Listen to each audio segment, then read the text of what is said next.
Good morning students, how are you? You are fine बेटा। Chapter 9 आज मैं उसी चैप्टर का एक्सप्लेनेशन कर रही हूँ। जो है तुम लोग वीडियो देख के इसका एक्सप्लेनेशन मतलब इसकी व्याख्या याद करना, ओके। और इस चैप्टर की वर्ड मीनिंग, डिफ़िकल्ट वर्ड तुम लोग फेयर कॉपी में राइट करना और लर्न करना। इस चैप्टर का क्या नाम है? हम पंछी उन्मुक्त गगन के। हम पंछी उन्मुक्त मतलब स्वतंत्र, मतलब गगन माने आसमान के। हम पंछी जो है अपनी जो है व्यथा बता रहे हैं इसमें कि जो है हमें मतलब जो है अगर पिंजड़े में रखा जाएगा तो हमें क्या क्या तकलीफ़ होगी, उसी का इसमें बताया गया है।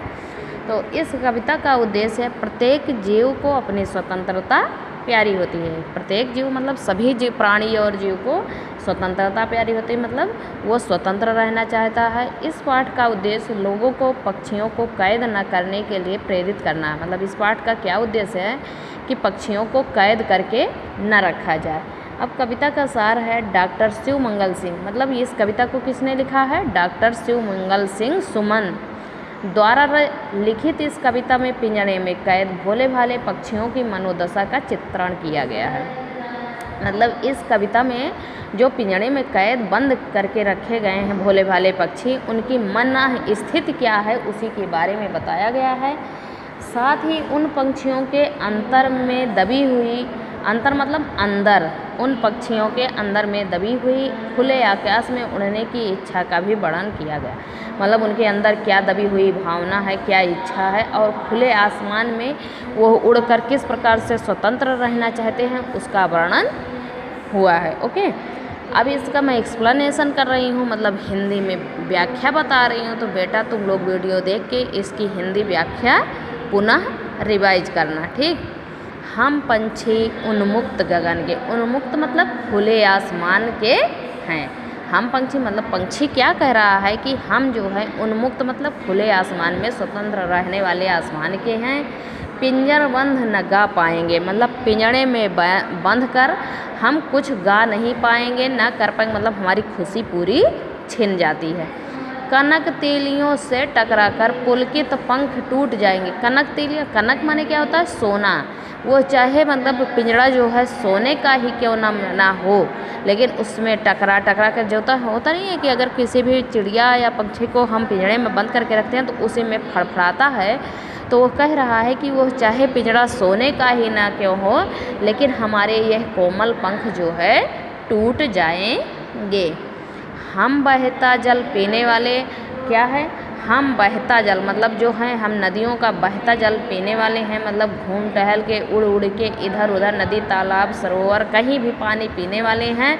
मर जाएंगे भूखे प्यासे। हम अगर इस पिंजड़े में रहे तो हम भूखे और प्यासे मर जाएंगे। कहीं भली है कटुक निबौरी और कनक कटोरी की मैदा से। मतलब हमें वो नीम की मीठी जो फल होता है, जो है नीम की कड़वा फल जो है वो हमें बहुत अच्छी लगती है, लेकिन अगर सोने की कटोरी में मुझे मैदा ही क्यों ना खिलाया जाए, मिठाई ही क्यों ना खिलाया जाए और अच्छे अच्छे फल क्यों ना खिलाया जाए, लेकिन वो मुझे पसंद नहीं है। लेकिन हम अगर स्वतंत्र हैं तो स्वतंत्र रहकर हमें नीम का कड़वा फल भी बहुत अच्छा लगता है।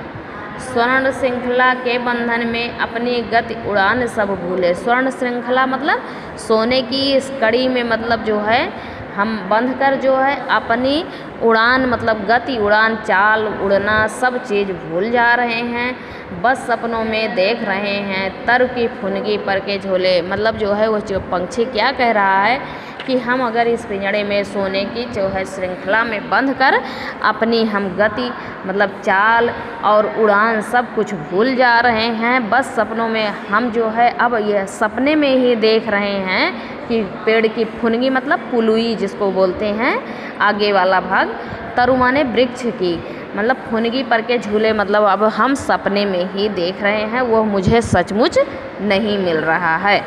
ऐसे थे अरमान की उड़ते नीले नभ की सीमा पाने। हमारा ऐसा अरमान था, हमारी ऐसा इच्छा थी कि हम आसमान में उड़ते और नीले नभ की सीमा को छूने के लिए मेरी इच्छा थी कि हम उड़ उड़ के जो है नीले आसमान की सीमा को छू लें।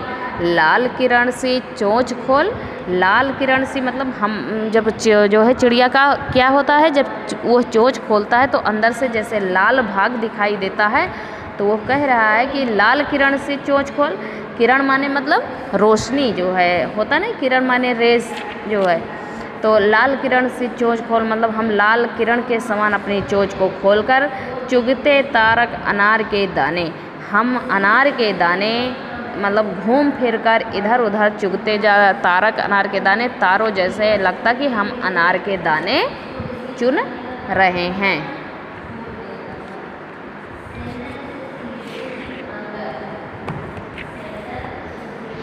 होती सीमाहीन क्षितिज से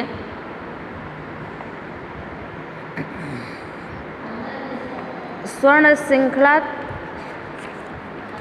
नहीं, होती सीमाहीन क्षितिज से इन पंखों की होड़ा होड़ी, या तो क्षितिज मिलन बन जाता या तनती सांसों की डोरी। मतलब वो पंछी कह रहा है कि दूर उड़कर जाते हुए मतलब हम क्षितिज को छूने की इच्छा में पंख इतनी तेज़ी से उड़ान भरते हैं, मतलब जो है यह लगता है कि हम दूर उड़कर जाते हुए, जैसे लगता नहीं कि क्षितिज एक जगह जाके धरती पे मिल रहा है, तो उसे की छूने की इच्छा में पंख इतनी तेज़ी से उड़ान भरते हैं कि मानो पक्षी किसी प्रतियोगिता में, जैसे लगता है ना एक दूसरे की प्रतियोगिता में हम शामिल हो रहे हैं, मतलब और तेज़ आगे और तेज़ जो है, तो हमारे पंख इतना ज़्यादा जो है फैलकर उड़ान भरते हैं कि लगता है कि हम किसी के प्रतियोगिता में शामिल हो रहे हैं। या तो क्षितिज मिलन बन जाता या तनती मतलब या तो क्षितिज हमें मिल जाता या हमारी सांसों की डोरी ही टूट जाती।